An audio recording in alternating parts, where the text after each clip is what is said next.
प्रसंग चल रहा है उसी पर आते हैं कि परमात्मा ने 600 वर्ष पहले आकर कहा था, अक्षर पुरुष एक पेड़ है, निरंजन वाकी डरे, तीनों देवा शाखा है, भाई पात रूप संसारे। अक्षर पुरुष एक पेड़ है, सरपुरुष वाकी डार, और तीनों देवा उसके आगे शाखा हैं, ये पात रूप संसार। अब आपको बहुत बार उल्टा लटका हुआ संसार रूपी वृक्ष का एक चित्र बनाया है, वो दिखाया है। तो परमात्मा ने मूल को छोड़ दिया, जो जमीन से बाहर दिखाई देता वो सारे पार्ट बता दिए। तना उसको अक्षर पुरुष समझो, उससे तने से मोटी डाहर निकले उसको सरपुरुष, और सरपुरुष के आगे फिर वो 3 शाखाएं हों, रजगुण ब्रह्मा सतगुण विष्णु तमगुण शिव जी, ये शाखा समझो। इतना बता दिया। और पात रूप संसार, फिर इस दास को भेजा ये बताने के लिए कि मूल कौन है। ये जड़ वही है जो सबका धारण पोषण करता है, सबका उत्पन्न करने वाला है, सबका संरक्षक है, जो सर्व सुखदायी है, जो परम अक्षर ब्रह्म, जो अविनाशी परमात्मा है, वो वही है। कौन? अब दास ने बताया कि इसमें परमात्मा को पहचानने में दोनों पहलू काम करेंगे। एक तो हमारी थ्योरी, हमारा जो सिलेबस पाठ्यक्रम, और साथ में प्रैक्टिकल।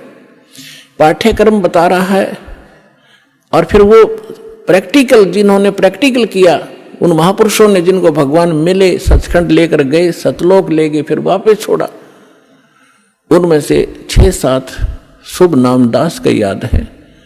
आदरणीय धर्मदास साहिब जी, गांव बांधवगढ़, मध्य प्रदेश, वर्तमान में छत्तीसगढ़ होगा।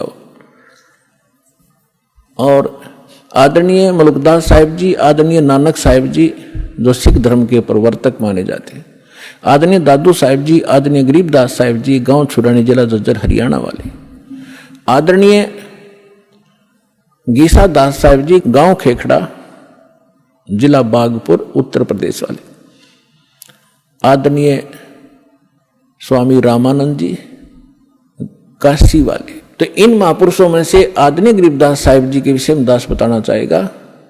उन्होंने कहा कि हम सुल्तानी नानक तारे दादू को उपदेश दिया, जात जुलाहा भेद न पाया, वो काशी माहे कबीर हुआ। अनंत कोट ब्रह्मांड का एक रति नहीं भारे, सतगुरु पुरुष कबीर हैं ये कुल के सिरजनहारे। तो वो जड़ है उस संसार रूपी वृक्ष के, वो कबीर है। कबीर परमात्मा कौन? उसको परम अक्षर ब्रह्म कहो, उसको सत्य पुरुष कहो, अमर पुरुष कहो, उसे परम पुरुष कहो, उसे परम अक्षर ब्रह्म कहो, उसे परम अक्षर पुरुष कहो। ये उनके उपमात्मक नाम है। वास्तविक नाम उस परमात्मा का कबीर देव है। उसको अल्लाहु अकबर कहो, कबीर देव, कबीर साहब, अल्लाहु अकबर, कबीर भगवान, अल्लाह माने भगवान, अकबर अकबरी, अकबीर कबीर, ये कबीर को ही अपभ्रंश करके अकबर बोलते हैं। जैसे हम कबीरू बोल देते हैं, कबीरा बोला करते थे। जैसे गरीबदास जी को गांव वाले गरीबू कहा करते थे। तो ऐसे हम अपभ्रंश करके अपने नाम रख लेते हैं। उनका वास्तविक नाम है कबीर देव, अल्लाहु अकबर, अल्लाह कबीर, गॉड कबीर। अब जो प्रसंग चल रहा था उसी पर आते हैं कि वो परमात्मा स्वयं यहां आते हैं। अब इसमें दोनों पहलू साथ चलेंगे कि जिनको भगवान मिले उन्होंने प्रैक्टिकल किया, और जो हमारे सदग्रंथ आज तक हमें ज्ञान दे रहे थे, हमारे धर्मगुरु समझ नहीं सके, वो हमारा दुर्भाग्य और उनका भी दुर्भाग्य कहेंगे, क्योंकि वो उनकी बुद्धि काल के वश थी। अब हम सतगुरु शरण में आ गए तो हमारे ऊपर काल की जकड़ नहीं रही, इसलिए आप इस ज्ञान को समझ रहे हो।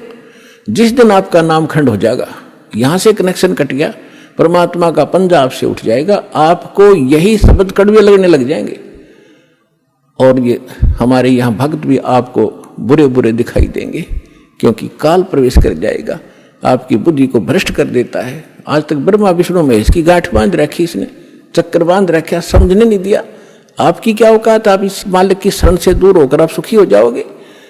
जून का महीना हो और एसी रूम से बाहर निकल के कोई सुखी हो सकता है? चाहे शराब पी कर चाहे निकले जा बाहर, गली में पड़ा रहो, बेशक वो कहा रहो शराब के नशे में मैं बहुत सुखी हूं, अब सुखी हूं, खाक सुखी है, रेत में पड़ा पसीने आए पड़े, झागा रहे मुख में। तो ऐसी दशा उन लोगों की जो भगवान से दूर हटकर इस काल के खेमे में खेल खेल रहे हैं। चाहे वो भक्ति कर रहे हैं, वो भक्ति भी नकली, या संसारिक सुख प्राप्त करने के लिए वो को प्रयास कर रहे हैं, क्योंकि इस काल की साधना से सुख हो ही नहीं सकता। सुख होगा तो इस परमात्मा की ही रजा से, इस साधना से हो।